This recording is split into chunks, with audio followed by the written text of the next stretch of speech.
Allergy രോഗമുള്ളവർ, പ്രത്യേകിച്ചും ശ്വാസ തടസ്സമുള്ളവർ, chronic bronchitis ആയിട്ടുള്ളവർക്ക് ചെയ്യേണ്ട ചില ശ്വസന ക്രിയകൾ ഞാൻ പറഞ്ഞു തരാം.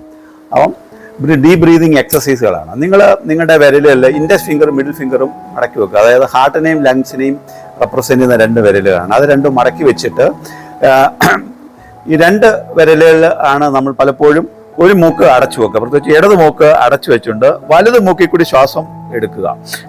വളരെ വളരെ ഡെപ്തിൽ ശ്വാസം അകത്തേക്ക് വലിച്ചെടുക്കുക. എന്നിട്ട് ആ മൂക്ക് അടച്ചു വെച്ചുകൊണ്ട് ഇടത് മൂക്കിൽ കൂടി ശ്വാസം പുറത്തേക്ക് വിടുക.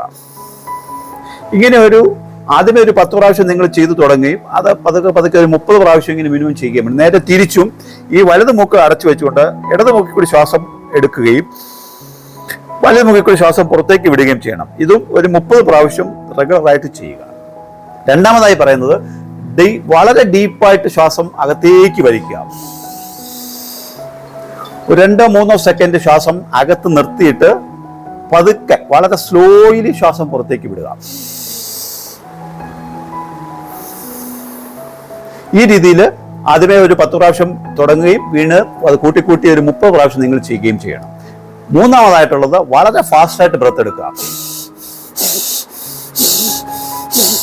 ഈ രീതിയിൽ ഒരു 30 പ്രാവശ്യം തുടർച്ചയായിട്ട് ശ്വാസം അകത്തേക്ക് എടുക്കുകയും വളരെ സ്ട്രോങ് ആയിട്ട് തന്നെ ഫോഴ്സ്ഫുൾ ആയിട്ട് ശ്വാസം പുറത്തേക്ക് വിടുക. നാലാമതായിട്ട് ശ്വാസം മൂക്കിൽ കൂടി എടുക്കുകയും വായിൽ കൂടി ശ്വാസം പുറത്തേക്ക് വിടുകയും ചെയ്യുക.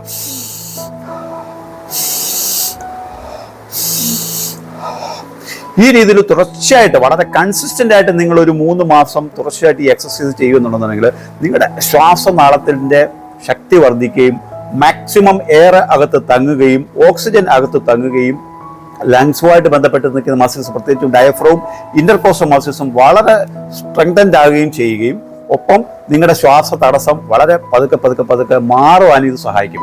രാവിലെ എഴുന്നേറ്റ് വെറും വയറ്റിൽ നല്ല വെട്ടവും വെളിച്ചവും ഉള്ള സ്ഥലത്ത് വെറുതെ ഇരുന്നതിന് ശേഷം നല്ല എയറേഷൻ ഉള്ളിടത്ത് നിന്ന് ചെയ്യാമെങ്കിൽ വളരെ ഉചിതമായിരിക്കും. ഇത് എല്ലാവരും ശ്വാസകോശ രോഗമുള്ളവർ എല്ലാവരും തന്നെ ഈ ശ്വസനക്രിയകൾ ചെയ്ത് ശീലിക്കണം.